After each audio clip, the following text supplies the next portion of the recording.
DY Patil यांच्या शैक्षणिक संस्थांवरती income टॅक्सने आयकर विभागाने छापा टाकलेला आहे।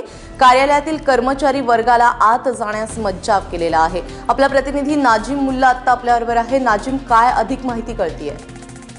प्राजक्ता, DY पाटील हे जे पिंपरी चिंचवड मधले संस्था आहे, या संस्थेवरती इन्कम टॅक्सने रेड टाकलेली आहे। सकाळी 7:30 वाजता तर 20 ते 22 अधिकारी 7 ते 8 गाड्यांमध्ये या ठिकाणी आले। त्यांनी थेट या ठिकाणच्या वेगवेगळ्या कार्यालयांमध्ये छापे टाकलेले आहेत। या ठिकाणी मेडिकल कॉलेज असेल, डेंटिस्टचं कॉलेज असेल, इंजिनिअरिंगचं कॉलेज असेल, असे वेगवेगळे विभाग आहेत। वेगवेगळ्या विभागांचे वेगवेगळे कार्यालय या ठिकाणी आहेत आणि या कार्यालयामध्ये इन्कम टॅक्सच्या अधिकाऱ्यांनी जे आहे ते रेड टाकलेली आहे। रेड टाकताना पोलीस फौज फाटा देखील ते सोबत घेऊन आलेले आहेत। साधारण 15 ते 20 पोलीस कर्मचारी देखील त्यांच्या सोबत असल्याची माहिती या ठिकाणी सूत्रांकडून मिळते। या ठिकाणी रेड टाकल्यानंतर आता खळबळ माजलेली आहे। नेमकी रेड कशासाठी टाकलेली आहे? कारण आपण पाहतो की संस्था ज्या असतात, शालेय शिक्षण संस्था ज्या असतात, त्या ठिकाणी ऍडमिशनचे जे आहेत वेगवेगळे भ्रष्टाचार समोर येत असतात। त्या संबंधीची ही रेड आहे का, याबद्दल देखील उत्सुकता सर्वांना लागलेली आहे। इन्कम टॅक्स अधिकाऱ्यांकडून अद्यापही कोणत्याही प्रश्नाला या ठिकाणी दुजोरा दिला गेलेला नाहीये।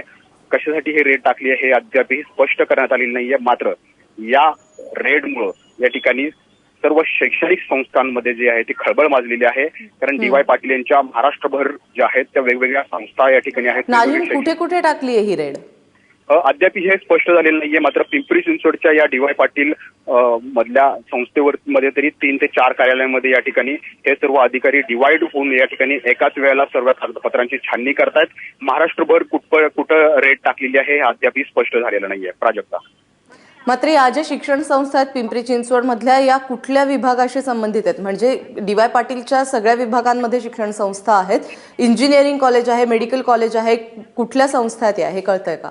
प्राजक्ता, या ठिकाणी मेडिकल कॉलेज आहे, इंजिनिअरिंग कॉलेज आहे, फार्मसी कॉलेज आहे, डेंटिस्टचं कॉलेज आहे।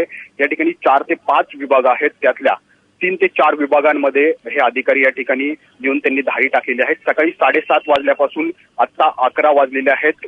साधारण 3.5 तास झालेले आहेत, तरी अजूनही अधिकारी बाहेर आलेले नाहीयेत। कोणत्याही कर्मचाऱ्याला अथवा या शैक्षणिक शाळेशी संबंधित असणाऱ्या प्राचार्य, प्रिन्सिपल यांना कोणालाही आज जाऊ दिलं जात नाही। नाजिम, तुम्ही आपल्या बरोबर आहात। कोल्हापूरमध्ये देखील अशीच धाड टाकल्याचं कळतंय। कोल्हापूरवरून रणजित माझगावकर आपले प्रतिनिधी आपल्याबरोबर आहेत। रणजित, काय परिस्थिती आहे कोल्हापूरमधल्या DY पाटील कॉलेजमध्ये? कशा पद्धतीची धाड टाकण्यात आली आहे? Doctor DY Patil medical college किंवा डॉक्टर DY पाटील अभिमत विद्यापीठ जे आहे त्याचं मुख्य कार्यालय कोल्हापुरात आहे आणि याच्या संपूर्ण शाखा राज्यामध्ये पसरलेल्या आहेत। त्यातल्या प्रमुख जी अभ्यासक्रम आहे तो म्हणजे मेडिकलचा। या मेडिकल विभागावर आणि इंजिनिअरिंग विभागातल्या कार्यालयांवर सध्या इन्कम टॅक्सच्या धाडी पडलेल्या आहेत। कोल्हापुरातलं जे कसबाबावडा परिसरातलं जे अभिमत विद्यापीठाचं मुख्य कार्यालय आहे, या कार्यालयात आणि मेडिकल कॉलेजच्या कार्यालयांवर सध्या इन्कम टॅक्सचे अधिकारी गेली तासभर आतमध्ये जाऊन कागदपत्रांची पाहणी करतायत आणि या संदर्भात सुरुवातीला गोपनीयता पाळण्यात आली होती।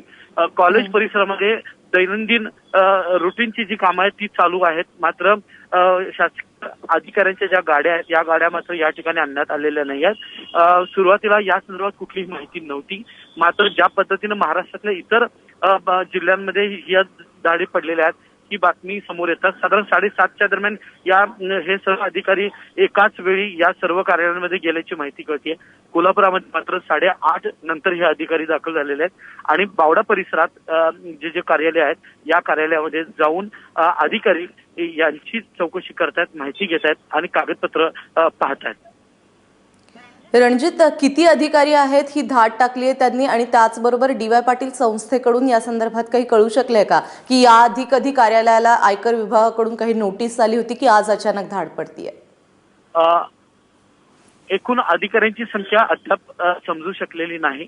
कारण कोल्हापुरामध्ये जी 2 मुख्य कार्यालय आहेत, इंजिनिअरिंग कॉलेज आणि मेडिकल कॉलेज, या दोन्ही ठिकाणी सध्या अधिकारी असल्याचं सांगण्यात आलेलं आहे। या परिसरातले या कार्यालयाचे काही अधिकारी आहेत यांच्याकडून आपल्याला ही माहिती मिळालेली आहे आणि त्यांनीच सांगितलेलं की ही जी धाड आहे ही इन्कम टॅक्सची आहे।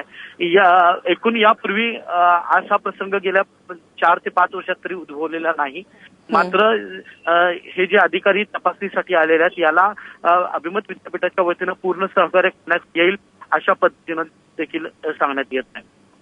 रणजित, धन्यवाद या सगळ्या सविस्तर माहितीबद्दल. त्याचबरोबर नाजिम मुल्ला आपले पिंपरीचे प्रतिनिधी आपल्याबरोबर होते. नाजिम, धन्यवाद या सगळ्या माहितीबद्दल.